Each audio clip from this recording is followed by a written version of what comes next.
Sir, मंत्री आहेत मंगल प्रभात लोढा यांनी एक पत्र लिहिलेलं आहे. त्या पत्रावरनं वाद होण्याची शक्यता आहे. जैन समुदायाला गॅस हवा असल्यास माझ्या कार्यालयाशी संपर्क करा, असं पत्र जैन समुदायाला त्यांनी लिहिलं. मी आता क्षणापूर्वी बोललो की आदरणीय पंतप्रधान सांगतायत की देशात कोविड सारखी परिस्थिती समजून सगळ्या जनतेने समजून घ्यावं.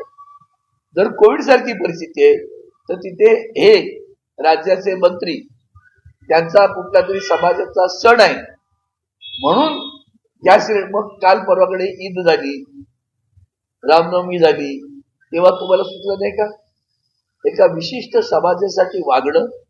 त्यांनी तो विल्सनचा जिमखाना असाच कब्जा करून समाजासाठी घेतला. त्यांचं सगळं जे काय आहे बेकायदेशीर कृत्यांना अजिबात मला आश्चर्य वाटतं देवेंद्रजींचं. आता सुद्धा त्यांनी हा जो काय प्रकार केला गॅसची टंचाई उभी आहे ना, कोविड आहे ना, कोविड मध्ये आदरणीय उद्धवजी कसे वागले होते आठवतं? मंदिरा उघडा, मंदिरा उघडा, आम्ही हिंदुत्वाच्या विरोधात असं सगळं करत होते. पण आदरणीय उद्धवजींनी मंदिरं नाही, मस्जिद नाही, चर्च नाही, कुठल्याला उघडून उघडून करा. न्याय सगळ्यांना सारखा असला.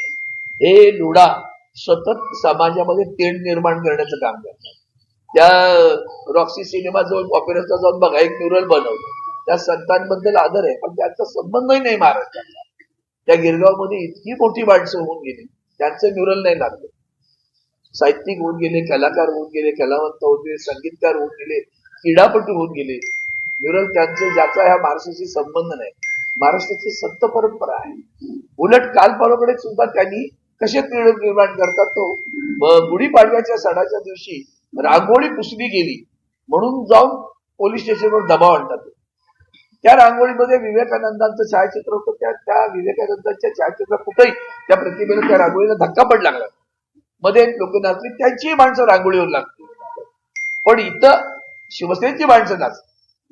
आणि मग विवेकानंदांचं, मग विवेकानंद राष्ट्रपुरुष आहेत ना, त्यांची प्रतिमा रस्त्यावर तुम्ही काढता आणि समजा नाही पुसली गेली आणि जे गेलं असतं पुढे तुमची शोभायात्रा गेलीच ती संपली, शोभायात्रा गाड्या गेल्या असत्या, मग काय केलं असतं?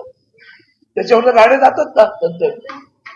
अविवेकी वागणं जे आहे ना, तिथल्या काही त्या गिरगावातली नाठाळ माणसं आहेत, अविवेकी लोक आहेत, ती आग लावतात. हा लोढा अशीच तेढ निर्माण करत. कुठं काही त्याच्यावर वादन नव्हता पण त्याच्यात त्यांनी तेढ निर्माण केली. त्यांना मला वाटतं आदरणीय देवेंद्रजींनी सबद दिली पाहिजे असं. आणखीन एक त्यांचे बटुक मंत्री त्यांना पण एक सबद देण्याची गरज.